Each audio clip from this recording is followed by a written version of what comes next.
In 1974 was the first time that women were allowed to buy a home without a man. In my lifetime. The way real estate works in the United States is all of our laws are mostly based on British common law. There's the federal laws, but then each state gets to determine how real estate is done. And so different states have different rules. So I just visited New Orleans and I did this crazy tour of a cemetery.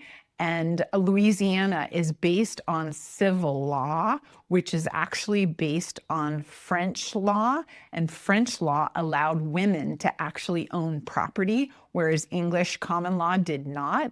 And so in some areas of the South, women were actually allowed to, of course, you couldn't buy a house, of course not, but you could actually inherit, or if your husband died, you could actually own something by yourself without man. In my lifetime, I'm sorry, guys, but I'm going to throw it out there. I am 50 years old. In 1974, the year that I was born, the Equal Credit Opportunity Act was passed, and that was the first time that women were allowed to have a credit card in their name without a man, their brother or their husband or their father, signing on their behalf. And it was also the first time that women were allowed to buy a home without a man.